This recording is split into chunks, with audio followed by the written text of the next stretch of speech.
चलो विद्यार्थी मित्रों આપણે સામાજિક વિજ્ઞાનની અંદર ચેપ્ટર 14 જે છે ભારતના ભૂસ્તરીય રચના અને ભૂપૃષ્ઠની અંદર આજે આપણે ખનિજો વિશેની વાત કરવા જઈ રહ્યા છીએ વિદ્યાર્થી મિત્રો। હવે ખનિજોની વાત કરવા જઈ રહ્યા છીએ તો ખનિજ કોને કહેવાય અને ખનિજનો ઉપયોગ છે કઈ રીતે કરવામાં આવતો હતો। તો શરૂઆતની અંદર આદિમાનવ જે હતો એ આદિમાનવની જરૂરિયાત કેટલી હતી વિદ્યાર્થી મિત્રો? તો કે મર્યાદિત હતી। પોતાનું જીવન નિર્વાહ થઈ શકે ત્યાં સુધી ખાવા પીવાનું મળી જાય એટલે ઇનફ, એને એનાથી વધારે કોઈ જરૂરિયાત ન હતી કે પૃથ્વીના જુદા જુદા પેટાળોમાંથી જુદી જુદી ખનિજો કાઢે, એનો ઉપયોગ કઈ રીતે કરવો, એનો કઈ રીતે ઉપયોગની અંદર એને મૂકી શકે, આ વિષયથી એ ખૂબ અજાણ હતો। જેમ જેમ સમય સાથે પરિવર્તન થતું ગયું અને આગળ વધતા ગયા ત્યારે મનુષ્ય છે પોતાની જે જરૂરિયાતો છે એ જરૂરિયાતો કેવી બનતી ગઈ? અમર્યાદિત બનતી ગઈ અને એ અમર્યાદિત જરૂરિયાતો પોતાની માંગ જે ઉત્પન્ન થવા લાગી અને વિકાસ યાત્રાના માર્ગે જ્યારે મનુષ્ય આગળ વધવા લાગ્યો ત્યારે એને જે આપણે કઈ ખનિજો છે એ ખનિજોનો ભરપૂર માત્રાની અંદર ઉપયોગ છે એ કરવા લાગ્યો। સમય સાથે ધીમે ધીમે આજે આપણે જોઈએ છે અણુશક્તિ ધરાવનારા દેશો છે બની ચૂક્યા। તો આ શું છે? તો કે ખનિજોનો શ્રેષ્ઠતમ રીતે ઉપયોગ કરવો। એટલે જેની પાસે જે દેશ પાસે ખનિજો છે, જે પૃથ્વીના પેટાળની અંદર ઉપરના સ્તર ઉપર જે ખનિજો રહેલી છે, જે કાર્બનિક અકાર્બનિક ક્રિયા દ્વારા નિર્માણ પામે છે, એ ખનિજોને કઈ રીતના કાઢવી અને ઉપયોગની અંદર કઈ રીતના મૂકવી, એનાથી જે જ્ઞાન ધરાવનારા દેશો છે એ ભરપૂર રીતે ખનિજોનો ઉપયોગ કરતા થયા છે। તો ચાલો વિદ્યાર્થી મિત્રો આજે આપણે ખનિજો વિશેની વાત કરવા જઈ રહ્યા છીએ। હવે ખનિજો એટલે શું? ખનિજ કોને કહેવાય? કુદરતી કાર્બનિક કે અકાર્બનિક ક્રિયાથી તૈયાર થતા અમુક ચોક્કસ રાસાયણિક બંધારણ ધરાવતા પદાર્થને ખનિજ કહેવામાં આવે છે। કેનું? તો કે કુદરતી કાર્બનિક કે અકાર્બનિક ક્રિયાથી અમુક ચોક્કસ રાસાયણિક બંધારણ દ્વારા તૈયાર થતા પદાર્થને ખનિજ કહેવામાં આવે છે। પૃથ્વીના પેટાળમાં ખનિજ કઈ રીતે પ્રાપ્ત થાય છે? કેવા સ્વરૂપે પ્રાપ્ત થાય છે? તો કે ઘન સ્વરૂપે હોઈ શકે, પ્રવાહી સ્વરૂપે હોઈ શકે અને વાયુ સ્વરૂપે પણ હોઈ શકે છે। ખનિજો પૃથ્વીની સપાટીની ભૂસ્તરીય રચના ઉપર આધાર રાખે છે। એટલે જે પણ પ્રદેશની અંદર ખનિજો જે પણ દેશોની અંદરથી નીકળે છે એ કોના ઉપર આધાર રાખે છે? તો ભૂસ્તરીય જે રચના છે એના ઉપર આધાર રાખે છે અને એ પ્રકારે ખનિજો છે પ્રાપ્ત થતા જોવા મળે છે। હરેક ખનિજો બધી જગ્યાએ મળે એ જરૂરી નથી, એની ભૂસ્તરીય રચના કેવી છે પૃથ્વીની એના ઉપર આધાર રાખે છે। જેમ કે આગ્નેય જે ખડકો છે એ આગ્નેય ખડકો વિશે આપણે વાત કરી ગયા છે વિદ્યાર્થી મિત્રો। એ આગ્નેય ખડકો જે છે એમાંથી શું મળે છે? તો કે લોખંડ છે, તાંબુ છે, જસત છે, ચાંદી છે, સોનું છે, આ બધા જે ખડકો છે જે આગ્નેય ખડકો છે એની અંદરથી આ ખનિજો છે આપણને પ્રાપ્ત થાય છે। કયા ખનિજો? લોખંડ, તાંબુ, જસત, ચાંદી, સોનું વગેરે ખનિજો પ્રાપ્ત થાય છે। જ્યારે કોલસો, ખનિજ તેલ, કુદરતી વાયુ એ જે છે એ પ્રસ્તર ખડકોમાંથી ખનિજો મળે છે। એ સિવાય આપણે જોઈએ સ્લેટ છે, હીરા છે, આરસ વહાણ છે, એ કેમાંથી મળે છે? તો કે રૂપાંતરિત ખડકોમાંથી। મૂળભૂત આ જે ખડકો છે પોતાના ગુણધર્મ, પોતાનું બંધારણની અંદર ફેરફાર લાવે અને લાંબા ગાળે જે રૂપાંતરિત ખડકોનું નિર્માણ થાય એની અંદરથી આપણને આવા ખનિજો છે એ પ્રાપ્ત થતા હોય છે। આગળ જોઈએ કે રોજિંદા આપણે વાત કરીએ કે રોજિંદા જીવનની અંદર રોજબરોજની ક્રિયાની અંદર આપણે માની લઈએ કે ઓછામાં ઓછા 200 જેટલી ખનિજો છે એને સીધી અથવા આડકતરી રીતે ઉપયોગમાં લઈએ છીએ। જો આ ખનિજોનો આપણે શ્રેષ્ઠતમ ઉપયોગ કરતા આવડે દેશને તો દેશનો એમ કહી શકાય વિકાસના માર્ગે ખનિજો છે એ કુદરતી જે સંસાધન છે એ શ્રેષ્ઠતમ સંસાધન બની શકે છે। એટલે 200 જેટલી ખનિજોનો આપણે સીધી અથવા આડકતરી રીતેનો ઉપયોગ કરીએ છીએ। મનુષ્યની વિકાસ યાત્રાની અંદર ખનિજો છે એનો મહત્વનો ફાળો રહ્યો છે, જે કુદરતી સંસાધન છે, કુદરત દ્વારા પ્રાપ્ત થયેલ છે। આજના સમયમાં ખનિજો છે રાષ્ટ્રના આર્થિક વિકાસની કરોડરજ્જુ છે માનવામાં આવે છે। અમેરિકા છે, રશિયા છે, મહાસત્તા ધરાવનારા જે દેશો છે વિદ્યાર્થી મિત્રો, એ મહાસત્તા ધરાવનારા દેશો ખનિજો છે એને કેવી રીતે કાઢવા, એનો કઈ રીતે ઉપયોગ કરવો એની અંદર ખૂબ જ સારું એવું જ્ઞાન છે ધરાવે છે। મહાસત્તા તરીકેની જે સિદ્ધિઓ મેળવી છે એની અંદર ખનિજ છે તો ખનિજનો ફાળો પણ રહેલો છે કે ખનિજ શક્તિનો એ ભરપૂર માત્રાની અંદર ઉપયોગ કરી જાણે છે. પૃથ્વીના પેટાળની અંદર ક્યાંથી ક્યાં ખનિજો પ્રાપ્ત થશે મળશે તેનો આધાર છે પૃથ્વીના પોપડા ઉપર રહ્યો છે. વિદ્યાર્થી મિત્રો આગળ આપણે વાત કરીએ. હવે આપણે જોઈએ કે ખનિજોનું જે વર્ગીકરણ છે તો ખનિજોના વર્ગીકરણ મુજબ આપણે જોઈએ કે ધાતુમય ખનિજો, અધાતુમય ખનિજો અને સંચાલન શક્તિ માટે ઉપયોગમાં લેવામાં આવતા ખનિજો. તો ધાતુમય ખનિજો છે, અધાતુમય ખનિજો છે અને સંચાલન શક્તિમાં ઉપયોગમાં લેવામાં આવતા ખનિજો. એટલે ખનિજોના વર્ગીકરણની અંદર આ મુખ્ય ત્રણ ભાગ બન્યા. વિદ્યાર્થી મિત્રો કેટલા ભાગ થયા? ત્રણ ભાગ થયા. ધાતુમય ખનિજો, અધાતુમય ખનિજો અને સંચાલન શક્તિના ઉપયોગમાં લેવામાં આવતા ખનિજો. હવે ધાતુમય ખનિજોની અંદર ચાર ભાગ પડે છે. પહેલું છે કિંમતી ધાતુમય ખનિજો, હલકી ધાતુમય ખનિજો, સામાન્ય ઉપયોગમાં લેવામાં આવતી ખનિજો અને મિશ્ર ધાતુ રૂપે ઉપયોગમાં લેવામાં આવતી ખનિજો. તો કિંમતી ધાતુઓની અંદર કેને આપણે ગણાવી શકીએ? તો કે સોનું છે, ચાંદી છે, પ્લેટિનિયમ છે. આ જે ત્રણેય છે એ કેવી છે? મૂલ્યવાન ખનિજો છે કે જેને આપણે ગ્રામની અંદર એની ખરીદી છે એ કરી શકતા હોઈએ છીએ. એને કિલો છે એના જથ્થાની અંદર આપણે એની ખરીદી હાલતા ચાલતા કરી શકીએ નહીં. રોજિંદા જીવનની અંદર રોજબરોજ એની આપણે ખરીદી કરી શકતા નથી. શું કામ? એમ તો કે કિંમતી છે, મૂલ્યવાન છે માટે એ કિંમતની અંદર ખૂબ જ મોંઘી જેને ગણી શકાય એવી છે માટે. હવે હલકી ધાતુમય ખનિજો મેગ્નેશિયમ, બોક્સાઇટ અને ટાઇટાનિયમ છે એ હલકી ધાતુમય ખનિજો છે. સામાન્ય ઉપયોગની અંદર જે ખનિજોને લેવામાં આવતી હોય છે એ ખનિજોની વાત કરીએ. લોખંડ, તાંબુ, જસર, પછી નિકલ, કલાય, આ બધા છે એ કેવા છે? શું છે? એ સામાન્ય આપણે જેને કઈ ઉપયોગમાં આપણે લેતા હોય એવા ખનિજો છે. મિશ્ર ધાતુ રૂપે વપરાતા ખનિજોની અંદર ક્રોમિયમ, મેંગેનીઝ, ટંગસ્ટન અને વેનેડિયમ આ ખનિજો છે મિશ્ર ધાતુ રૂપે આપણે એનો ઉપયોગ કરીએ છીએ. આ આપણે જોઈ ગયા ધાતુમય ખનિજો પહેલો ભાગ. હવે બીજો એનો ભાગ જોઈએ તો અધાતુમય ખનિજો. તો એની અંદર કયા આવશે? તો કે ચૂનાના ખડકો, ચોક, એસ્બેસ્ટોસ, અભ્રક, ફોલ્ડસ્પાર, જીપ્સમ, હીરા. જેને જીપ્સમને આપણે ચિરોડી તરીકે પણ ઓળખીએ. જીપ્સમ છે, હીરા છે, એ બધા કેવા છે? અધાતુમય ખનિજો છે. અને ત્યારબાદ ત્રીજો જેને કહીએ ખનિજોના વર્ગીકરણની અંદર ત્રીજો ભાગ છે એને સંચાલન શક્તિ માટે ઉપયોગમાં લેવામાં આવતા ખનિજો. કોલસો, ખનિજ તેલ, કુદરતી વાયુ, યુરેનિયમ, થોરિયમ આ જે છે એ કેવા છે? તો કે સંચાલન શક્તિની અંદર એનો ઉપયોગ કરવામાં આવે છે. હવે આપણે જોઈએ વિદ્યાર્થી મિત્રો કે કયા રાજ્યમાંથી કયા ખનિજો છે આપણને પ્રાપ્ત થાય છે. આપણે વાત કરતા હતા વિદ્યાર્થી મિત્રો કે ખનિજો છે કઈ રીતના કયા રાજ્યમાંથી પ્રાપ્ત થાય છે એના વિશે. તો મુખ્ય ખનિજો અને તેનું ક્ષેત્રીય વિતરણ છે એના વિશે વાત કરીએ તો સૌથી પહેલા તો લોખંડ.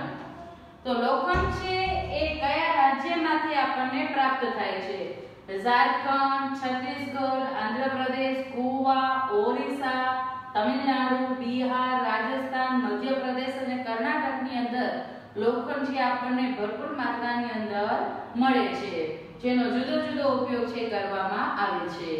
ત્યારબાદ છે મેંગેનીઝ. કર્ણાટક, ઓરિસ્સા, મધ્યપ્રદેશ, મહારાષ્ટ્ર, ગોવામાંથી આપણને મેંગેનીઝ છે પ્રાપ્ત થાય છે. તાંબુ છે એ ગુજરાતમાંથી પણ મળે છે. કર્ણાટક, ઉત્તર પ્રદેશ, આંધ્ર પ્રદેશ, સિક્કિમ, મેઘાલય, મહારાષ્ટ્ર અને પશ્ચિમ બંગાળ આ રાજ્યમાંથી તાંબુ છે એ પ્રાપ્ત થાય છે. ત્યારબાદ તાંબાની જુદી જુદી બનાવટો છે કરવામાં આવતી હોય છે. બોક્સાઇટ ઓરિસ્સા, આંધ્ર પ્રદેશ, છત્તીસગઢ, મહારાષ્ટ્ર, ઝારખંડ અને ગુજરાતમાંથી બોક્સાઇટ છે એ પ્રાપ્ત થાય છે. ત્યારબાદ આવે છે ખનિજની અંદર શું છે? તો રાજસ્થાન, આંધ્ર પ્રદેશ, તમિલનાડુ, પશ્ચિમ બંગાળ, મહારાષ્ટ્ર, મધ્યપ્રદેશ, ઓરિસ્સા, મેઘાલય, સિક્કિમ, ગુજરાત, ઉત્તર પ્રદેશમાંથી પ્રાપ્ત થાય છે શીશુ અબરખ છે તો આંધ્રપ્રદેશ, રાજસ્થાન, બિહાર અને ઝારખંડમાંથી અબરખ છે પ્રાપ્ત થાય છે. અબરખના ઉત્પાદનની અંદર ભારત છે પ્રથમ ક્રમે આવનારો દેશ છે. ચૂનાનો ખડક છે મધ્યપ્રદેશ, છત્તીસગઢ, આંધ્રપ્રદેશ, રાજસ્થાન, ગુજરાત, કર્ણાટક અને હિમાચલ પ્રદેશમાંથી ચૂનાનો ખડક છે એ પ્રાપ્ત થાય છે. કેમાંથી? તો કે મધ્યપ્રદેશ, છત્તીસગઢ, આંધ્રપ્રદેશ, રાજસ્થાન, ગુજરાત, કર્ણાટક અને હિમાચલ પ્રદેશ આમાંથી ચૂનાનો ખડક છે એ પ્રાપ્ત થાય છે. આજે આપણે જે જોવા જઈ રહ્યા છીએ એ છે જમીન અને જમીનનું વિતરણ. જમીન કોને કહેવાય અને જમીનનું વિતરણ કઈ રીતના થયેલું છે, કેટલા ભાગની અંદર એનું વિતરણ થયેલું છે ભારતની અંદર, એના વિશેની આપણે વાત આજે કરવાની છે. તો ચાલો વિદ્યાર્થી મિત્રો જોઈએ કે જમીન અને તેનું વિતરણ. તો ખેતી માટેનું મૂળભૂત જો સંસાધન હોય તો જમીન છે. એટલે સહજ બાબત છે કે ખેતી માટે અગત્યનો જો કોઈ પાર્ટ હોય તો એ શું છે? જમીન છે એ અગત્યનું મૂળભૂત સંસાધન બની રહે છે. જમીન ફળદ્રુપ જમીન હોય તો આપણે જોઈએ છે કે સારી માત્રાની અંદર ખેતીનું ઉત્પાદન છે એ કરી શકાય, જુદા જુદા પાકનું ઉત્પાદન થઈ શકે છે. જૈવિક અને અજૈવિક દ્રવ્યોનું બનેલું આ સ્તર છે. જે ખેતી માટેનું સંસાધન છે કુદરતી, એ જે સંસાધન છે એ જે સ્તર છે શેનું બનેલું છે? તો કે જૈવિક દ્રવ્ય અને અજૈવિક દ્રવ્યોનું બનેલું એ સ્તર છે. જે સફરજનની પાતળી જે છાલ હોય એના જેવું એ પતલું છે. છતાં પણ આપણે જોઈએ છે કે જમીન ઉપર જ્યારે પણ પગ મૂકીએ છીએ ત્યારે વારંવાર આપણે નથી જોતા કે આપણો પગ છે નીચે કૂંચી ગયો કે નહીં. શા માટે? તો કે એ એકદમ મજબૂતાઈ વાળું છે માટે. તો આવું જે પડ છે જૈવિક અજૈવિક દ્રવ્યનું જે બનેલું પડ છે એ પડ છે એ પાતળું છે, એને આપણે એમ કહીએ કે જમીન તરીકે ઓળખી શકાય.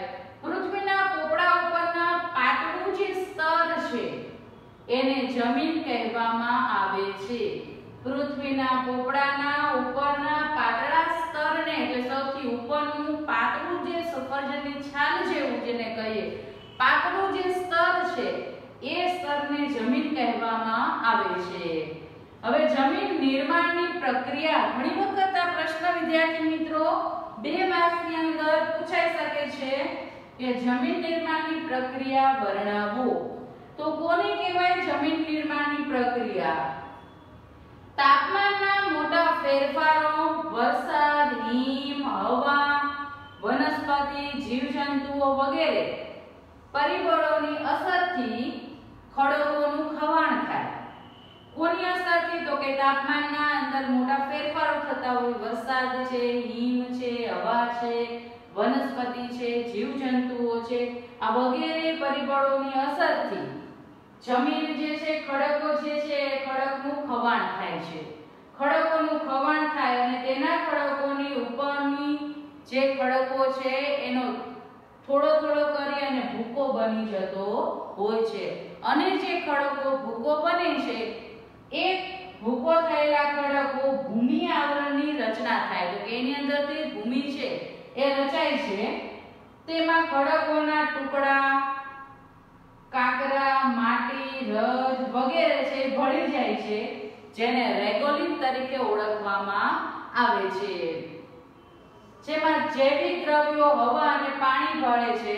તો કે અહીં આપણે જોયું કે વરસાદ છે, હિમ છે, હવા છે, જીવજંતુઓ છે, વનસ્પતિ છે, આ બધા જ પરિબળોની અસરથી શું થયું?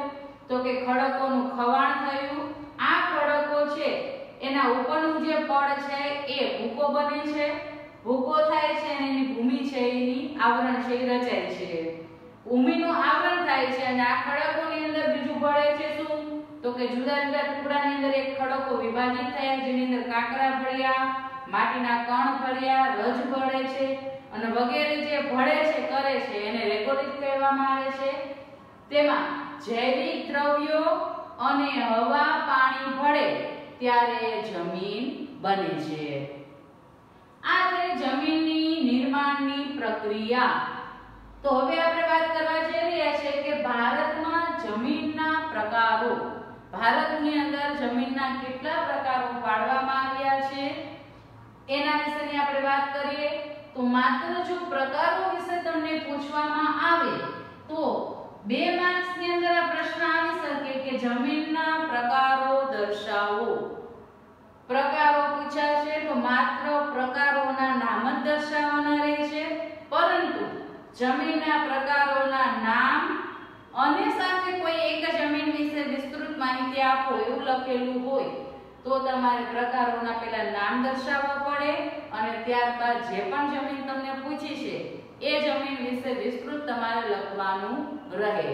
તો પ્રશ્ન છે એ મોટો બની જાય તો ત્યાં આપણે જોઈ શકીએ 2 માર્ક્સની અંદર પ્રકારો, 2 માર્ક્સની અંદર કોઈ એક જમીન છે સમજાવવાની હોય તો 4 માર્ક્સનો પ્રશ્ન છે એ બની શકે. તો સૌથી પહેલા આપણે જોઈએ કે ભારતમાં જમીનના પ્રકારો કેટલા છે.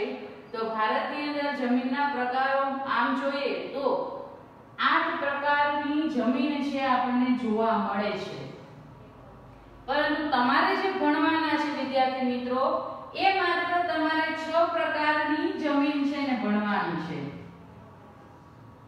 કાપની જમીન, રાતી જમીન, કાળી જમીન જેને રેખૂ જમીન તરીકે પણ ઓળખવામાં આવે, પડખાવ કે લેટેરાઇટ જમીન, પર્વતીય જમીન અને રણ પ્રકારની જમીન. આમ ભારતમાં જમીનના પ્રકારો 9મા ધોરણની અંદર આપણે જે અભ્યાસ કરીએ છીએ ત્યારે આપણે 6 સુધી જ જમીનના પ્રકારો છે એને દર્શાવવાના રહે છે, પરંતુ વાસ્તવિક રીતે જમીનના પ્રકારો કેટલા છે? 8 છે. બીજા કયા બે? તો કે જંગલ પ્રકારની જમીન અને દલદલ કે પીઠ પ્રકારની જમીન. આ મૂળભૂત 8 પ્રકારની જમીન છે, પરંતુ તમારી યાદી માટે તમારા અભ્યાસ માટે મહત્વના હોય તો આ 6 પ્રકારો જ મહત્વના બને.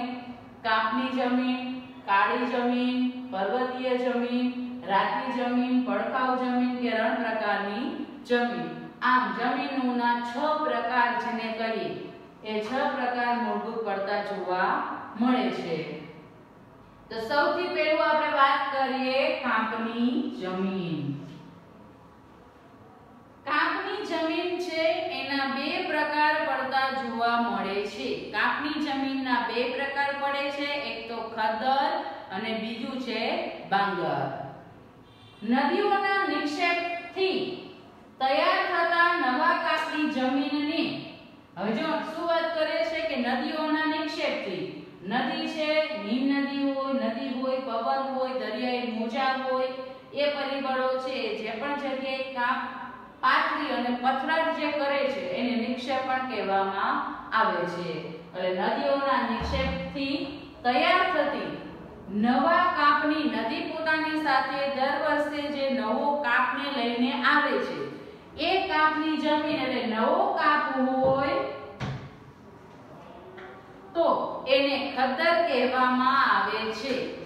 નદીઓના નિક્ષેપથી તૈયાર થતી નવા કાપની જમીનને ખદ્દર કહેવામાં આવે છે. પૂરના મેદાનથી બનેલી આ નદીના નજીકના આ જમીન છે ક્યાં જોવા મળશે? પૂરના મેદાનોથી બનેલી આ જમીન છે એ નદીના નજીકના જે ક્ષેત્રો હશે એવા ક્ષેત્રની અંદર આ જમીન છે આવેલી જોવા મળશે. પ્રમાણમાં કેવી હશે? રેતીવાળી હશે, રેતાળ હશે. ત્યારબાદ નદીના ખીણોના ઉપરવાસમાં વાત કરે છે. નદી છે એ નદીની ખીણો છે એના ઉપરના ભાગની અંદર ઉપરવાસની અંદર આવેલી એકંદરે જૂના કાપની. હવે જૂના કાપની એટલે વર્ષોથી પડેલા કાપ જે હોય એ જૂના કાપની બનેલી જમીનને બાંગર કહેવામાં આવે છે. નવો કાપ તો ખદ્દર, જૂનો કાપ તો બાંગર. આ એક માર્ક્સની અંદર પણ સંકલ્પના સ્વરૂપે તમને આ પ્રશ્ન પૂછાઈ શકે છે વિદ્યાર્થી મિત્રો.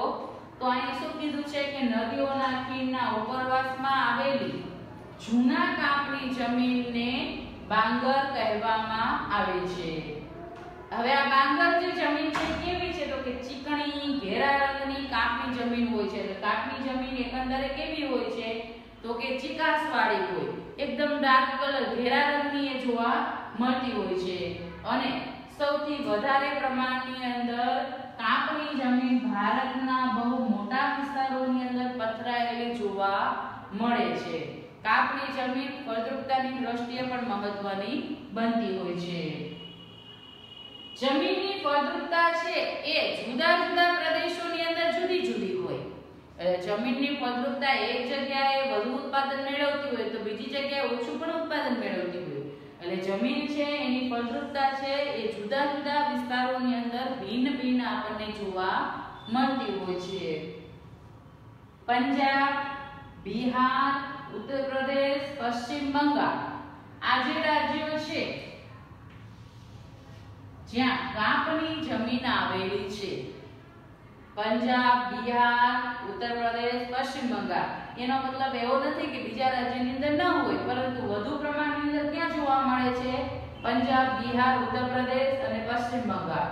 માટે આપણે જોઈએ છે ને કે પંજાબ, ઉત્તર પ્રદેશ છે એવા પ્રદેશોની અંદર અનાજનું ઉત્પાદન છે ભરપૂર માત્રાની અંદર થઈ શકે છે.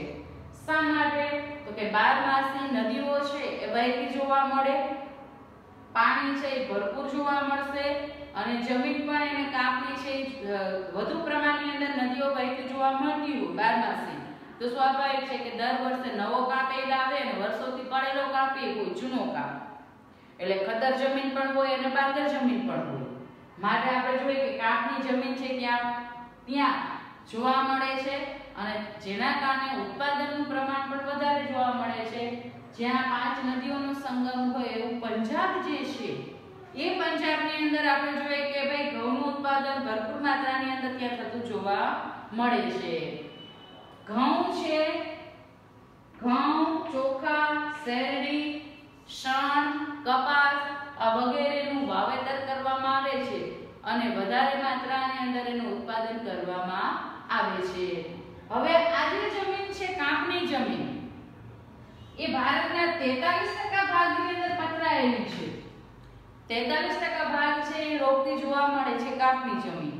તો સ્વાભાવિક છે કે કૃષિની અંદર પણ સારી એવી અનુકૂળતાઓ છે એ કાપની જમીન જે પણ પ્રદેશોની અંદર આવેલી છે એ પ્રદેશોની અંદર તમામ પ્રકારની અનુકૂળતાઓ છે પ્રાપ્ત થયેલી છે. એટલે ફળદ્રુપતાની દ્રષ્ટિએ વધુ ઉત્પાદન થઈ શકતું હોય અને નવા અને જૂના કાપ દ્વારા બનેલી જે જમીન છે એને કાપની જમીન કહેવામાં આવે છે. આ જમીન ભારતના 43% ભાગ છે એને રોકે છે. કયા કયા પ્રદેશોની અંદર આવેલી છે? તો કે પંજાબ છે, બિહાર છે, ઉત્તર પ્રદેશ છે, પશ્ચિમ બંગાળ છે એવા રાજ્યની અંદર કાપની જમીન આવેલી છે. હવે એની અંદર કયા કયા પાક લઈ શકાય? તો કે ઘઉં, ચોખા, શેરડી, શણ, કપાસ એવા પાક છે ત્યાં કાપની જમીનની અંદર લઈ શકાય છે. તો વિદ્યાર્થી મિત્રો કાપની જમીન છે એને બે ભાગની અંદર વિભાજિત કરવામાં આવી છે, એક તો ખદ્દર અને બાંગર. એટલે કાપની જમીન છે આ કાપની જમીન છે એને બે ભાગની અંદર વિભાજિત કરવામાં આવી, એક તો ખદ્દર અને બાંગર. હવે આ ખદ્દર અને બાંગર, ખદ્દર એટલે કેવો કાપ? નવો કાપ, નદીઓનો નવો કાપ પાણીનો. બાંગર એટલે જૂનો કાપ.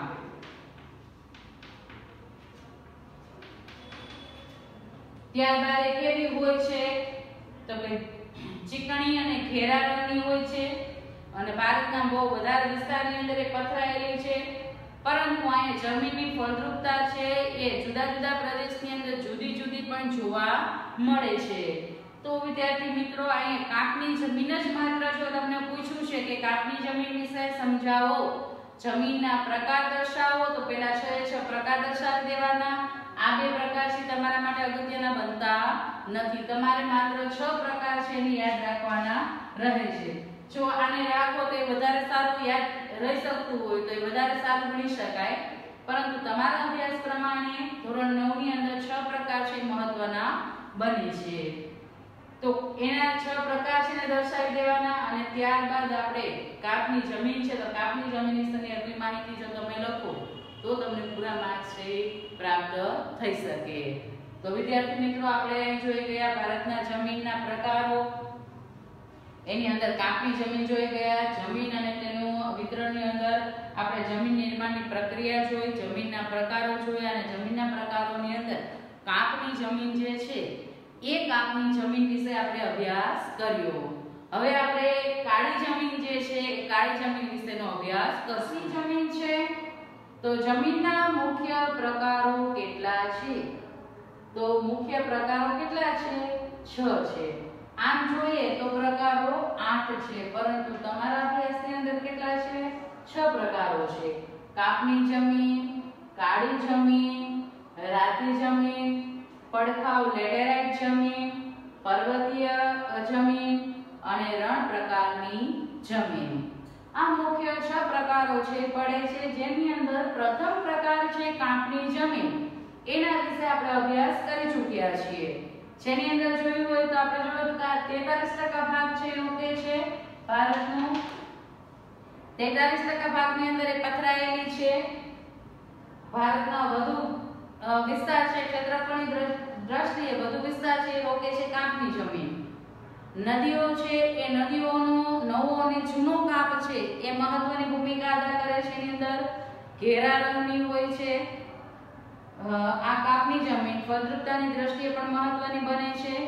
પંજાબ છે, ઉત્તર પ્રદેશ છે, બિહાર છે, આવા રાજ્યોની અંદર એ જમીન આવેલી છે. ઘઉં છે, કપાસ છે, એના વાવેતર માટે શ્રેષ્ઠતમ સાબિત થાય છે. આ હતી કાપની જમીન કે જે આપણે જોઈ ચૂક્યા. હવે આપણે જોવા માટે જઈ રહ્યા છીએ વિદ્યાર્થી મિત્રો કાળી જમીન. કાળી જમીન વિશે માહિતી આપો. તો દક્ષિણ ભારતના ઉચ્ચ પ્રદેશની અંદર દક્ષિણ ભારત આપણે તમે જોઈ ગયા કે સાતપુડા મહાદેવની ટેકરીના દ્વીપકલ્પથી શરૂ થાય અને કન્યાકુમારીના છેડા સુધીનો આવેલો પ્રદેશ. ભારતના આ જે નકશાની અંદર તમે જોઈ ગયા વિદ્યાર્થી મિત્રો, આપણે આગળ જોયું ત્યારે અહીં પૂર્વ ઘાટ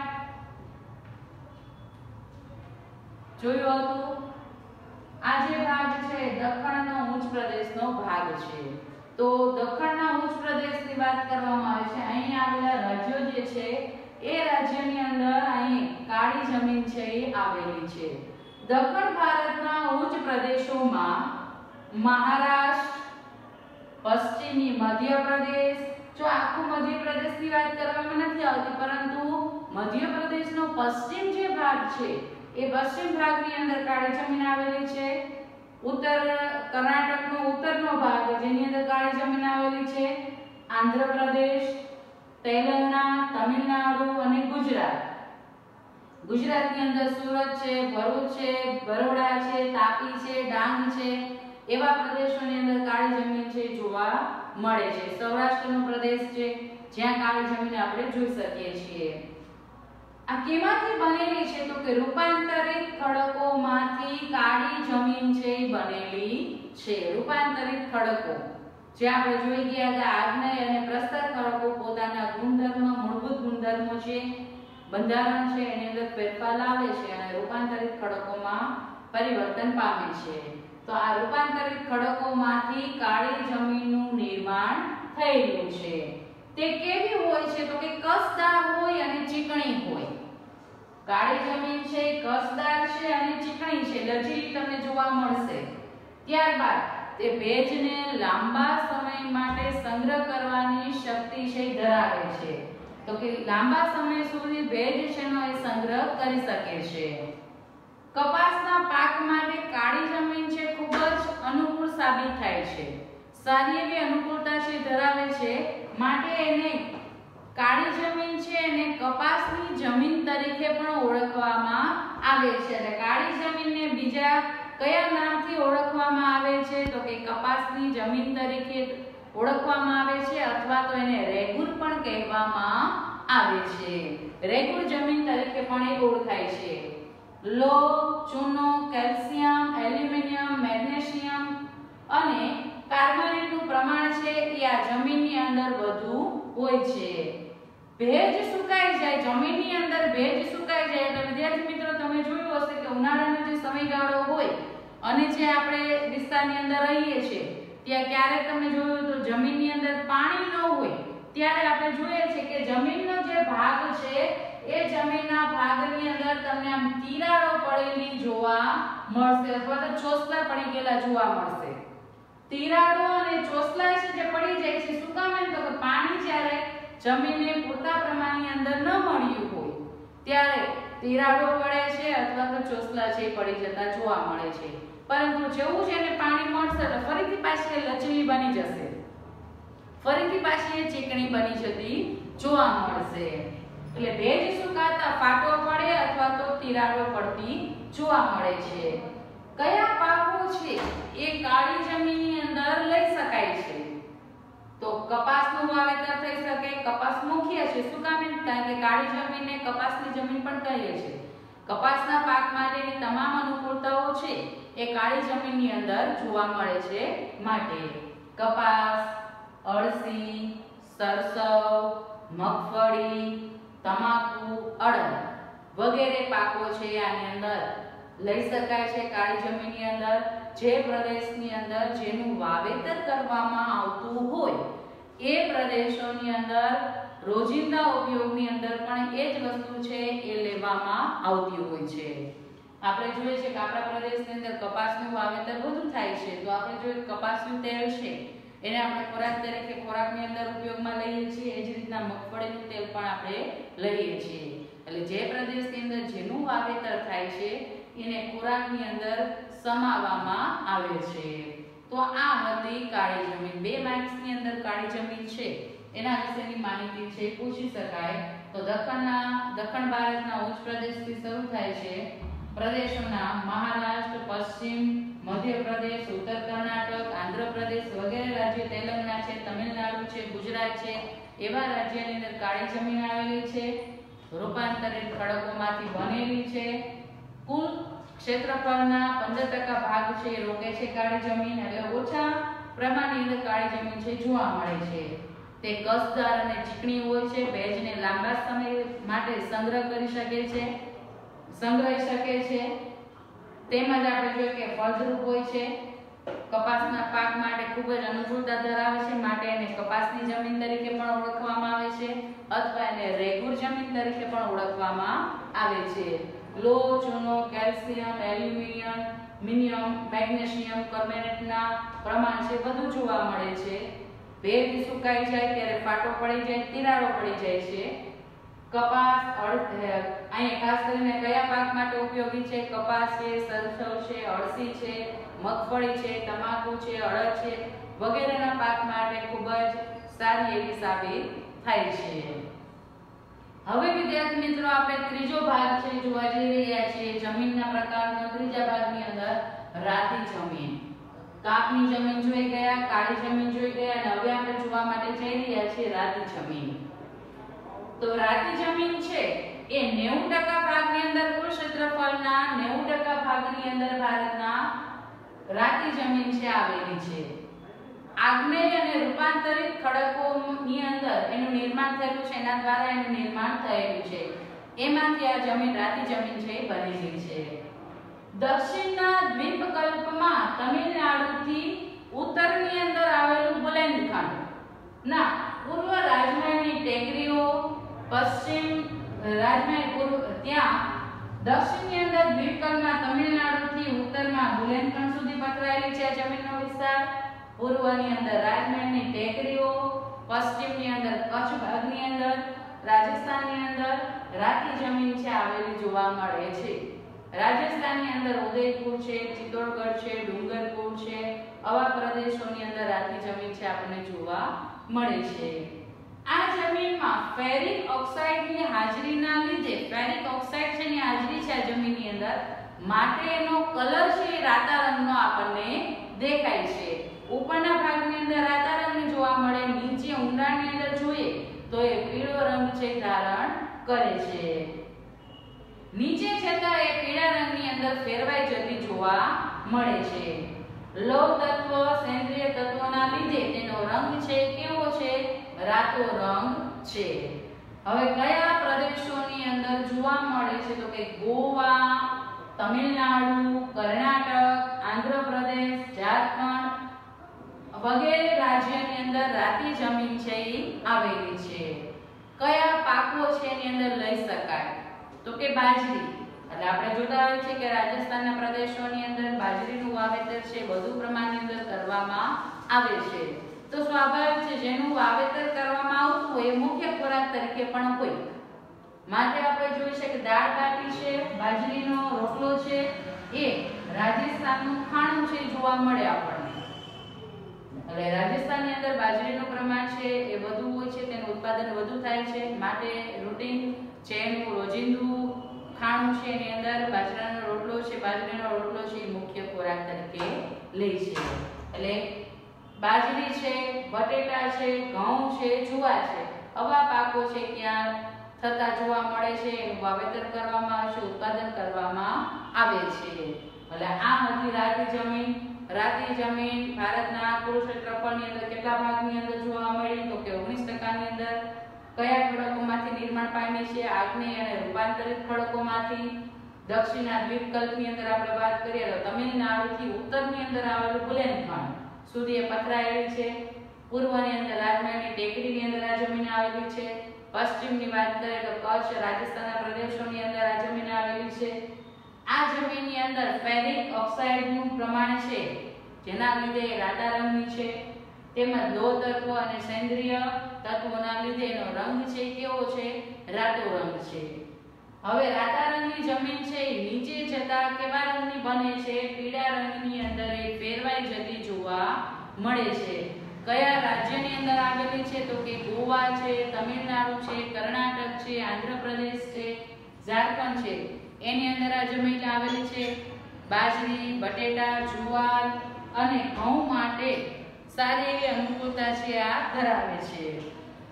તો વિદ્યાર્થી મિત્રો, અહીં સુધી આપણે જોયું કે કાપની જમીન, કાળી જમીન, રાતી જમીન, આ ત્રણ વિષયની માહિતી છે આપણે મેળવી ગયા. હવે પછી આપણે જોશું પડખાવ જમીન, પર્વતીય જમીન અને રણ પ્રકારની જમીન. અંદર તમારે 6 પ્રકારની જમીન છે એ વિષયનો અભ્યાસ કરવાનો છે. જમીનના પ્રકારો 2 માર્ક્સની અંદર પૂછાતો પ્રશ્ન છે અને કોઈ એક જમીનની સમજૂતી આપવાની અને પ્રકારો દર્શાવો તો એ 4 માર્ક્સનો પ્રશ્ન પૂછાઈ શકે છે. તો આપણે આજે વાત કરી વિદ્યાર્થી મિત્રો પડખાવ જમીન અથવા તો લેટેરાઇટ જમીન. આ જમીનનું નામ લેટિન ભાષાના શબ્દ લેટર ઉપર ઈંટ પરથી પડ્યું છે. તેનો રંગ છે લેટેરાઇટ જમીનનો એ લાલ છે. શા માટે? તો કે લોહ અને ઓક્સાઇડના કારણે એ લાલ રંગ છે ધારણ કરે છે. જમીન ભીની જ્યારે હોય એટલે લેટેરાઇટ જમીન જ્યારે ભીની હોય છે ત્યારે એકદમ મુલાયમ માખણ કેમ એકદમ સોફ્ટ હોય એવી એ સોફ્ટ હોય છે, અને જ્યારે ભીની ન હોય એટલે સુકાયેલી હોય ત્યારે સખત કડક બની જતી હોય છે. વધુ વરસાદના કારણે તીવ્ર ધોવાણ છે એ થતું હોય અને એના પરિણામ સ્વરૂપ આવી જમીન છે એ નિર્માણ પામે છે. જે વધુ વરસાદ પડતો હોય, વધુ વરસાદના કારણે જમીનનું ધોવાણ થઈ જાય, એના કારણે આવી જમીન છે લેટેરાઇટ જમીન અથવા તો પડખાવ જમીન અસ્તિત્વમાં આવે છે. વધુ વરસાદના કારણે શું થાય? તો કે પોષક તત્વ જે જમીનના હોય એનું ધોવાણ થઈ જાય એટલે ફળદ્રુપતા છે એ ઓછી થઈ જાય તો ગુમાવે છે. એટલે આવી જમીન છે ઓછી ફળદ્રુપ હોય છે. લાલ રેતીના પથ્થરમાં લોહ અને એલ્યુમિનિયમના તત્વોનું પ્રમાણ હોય છે, જેના કારણે લાલ જોવા મળે છે. દક્ષિણના પહાડી જે પ્રદેશો છે કર્ણાટક, કેરળ, ઓડિશા અને પૂર્વોત્તર રાજ્યો જે છે એની અંદર લેટેરાઇટ જમીન અથવા તો પડખાવ જમીન આવેલી છે. હવે તમે ચાના બગીચા છે ઘણી વખત જોયા હશે, સ્ટેપ બાય સ્ટેપ નીચે જોવા મળતા હોય, ધોવાણ થતું હોય અને પાણી છે ઈ એકમાંથી બીજામાં જાય, બીજામાંથી ત્રીજામાં જતું હોય, સ્ટેપ બાય સ્ટેપ પગથિયા સોપાન જેવા તમે જોયા હશે. તો ડાંગર છે, રાગી છે, શેરડી છે, ચા છે, કોફી છે, કાજુ છે, આની ખેતી છે એ લેટેરાઇટ જમીનની અંદર થતી જોવા મળે છે. ત્યારબાદ આપણે જોઈએ 5મો પ્રકાર પર્વતીય જમીન. જંગલોના કારણે તો કે પર્વતીય જમીન છે એટલે જંગલોનું પ્રમાણ છે એ વધુ હોય અને જંગલોના કારણે જૈવિક દ્રવ્યોનું પ્રમાણ કેવું હશે? વધુ હશે. પરંતુ અલગ અલગ સ્થળ ઉપર જૈવિક દ્રવ્યોનું પ્રમાણ જુદું જુદું હોઈ શકે, અલગ અલગ હોઈ શકે. બધી જગ્યાએ એક સમાન હોય એવું જરૂરી નથી. શિવાલિકની જે પર્વતીય શ્રેણી છે એની અંદર જમીન છે ઓછી કસવાળી અને અપરિપક્વ છે જોવા મળે છે. રેતા, છિદ્રાળુ જૈવિક દ્રવ્યોનો અભાવ છે એ પર્વતીય જમીનની અંદર જોવા મળે છે. પર્વતીય વિસ્તારોમાં મેઘાલય છે, અરુણાચલ પ્રદેશ છે, પૂર્વની પર્વત શ્રેણીઓ છે, ઉત્તરાખંડ છે, ઉત્તર હિમાચલ પ્રદેશ છે, જમ્મુ કાશ્મીર છે, આવા પ્રદેશોની અંદર પર્વતીય જમીન છે એ આવેલી છે. ત્યારબાદ રણ પ્રકારની આપણે છેલ્લી જમીનના પ્રકાર વિશે વાત કરીએ છીએ કે રણ પ્રકારની જમીન. હવે શુષ્ક એટલે સૂકી અને અર્ધ શુષ્ક એટલે અર્ધ સૂકી જે આબોહવા છે આ રણ પ્રકારની જમીનને માફક આવતી હોય છે. રેતાળ અને ઓછી ફળદ્રુપ હોય છે. આ જમીન છે રણ પ્રકારની જમીન કેવી હોય છે કે રેતાળ હોય અને ઓછી ફળદ્રુપ હોય. વધારે પડતી આપણે જોતા હોય કે રણ વિસ્તારની અંદર કાંટાળી વનસ્પતિ છે એનું નિર્માણ થતું જોવા મળે છે. હવે આ કાંટાળી વનસ્પતિ છે એ કાંટાળી વનસ્પતિને તમે જોયા હશે મૂળિયા છે આમ લાંબે સુધી પથરાયેલા હશે. શા માટે? પાણીની શોધની અંદર. પરંતુ રેતિયાળ વિસ્તાર હશે એટલે એને પાણી સરળતાથી પ્રાપ્ત થશે નહીં. પાણી સરળતાથી પ્રાપ્ત નથી થતું એટલે એને ટૂંકમાં પોષક તત્વો મળતા નથી. જેનાથી આપણે જોઈએ કે ભાઈ ત્યાં પર્ણ છે કેવા જોવા મળે વનસ્પતિઓના નાના નાના જોવા મળે અથવા તો કાંટાળી વનસ્પતિઓ છે અસ્તિત્વમાં આવતી હોય. અહીં આપણે રણ પ્રકારની જમીનની વાત કરીએ છીએ તો દ્રાવ્ય ક્ષારનું પ્રમાણ છે એ ત્યાં વધુ હોય છે. જૈવિક પદાર્થોની ઓછપ હોય છે. સિંચાઈની સગવડો હવે જે રેગિસ્તાન વિસ્તારો છે રણ પ્રકારની જે જમીન આવેલી છે ત્યાં પણ અત્યારે સિંચાઈની સગવડો છે વધી રહી છે અને સિંચાઈનો સગવડોનો વિકાસ જે થયો છે એની બદોલત હવે રેગિસ્તાનના વિસ્તારોની અંદર પણ સારી એવી આપણે ફળદ્રુપતાથી સારા એવા એમ કહી શકાય ઉત્પાદન છે એને મેળવી શકીએ છીએ. તો આવી જમીન ક્યાં આવેલી છે તો કે રાજસ્થાન છે, હરિયાણા છે, કચ્છ છે, સૌરાષ્ટ્રના અમુક પ્રદેશો છે એની અંદર રણ પ્રકારની જમીન છે આવેલી છે. બાજરીનું વાવેતર ત્યાં કરવામાં આવતું હોય છે. જુવાર છે, બાજરી છે એનું વાવેતર કરી શકાય છે. આમ વિદ્યાર્થી મિત્રો આપણે જમીનના પ્રકારો વિશેની વાત કરી. તો અહીંયા સુધી આપણે ભારતના જમીનના પ્રકારો 6 પ્રકારોની આપણે વાત કરી ચૂક્યા છીએ વિદ્યાર્થી મિત્રો.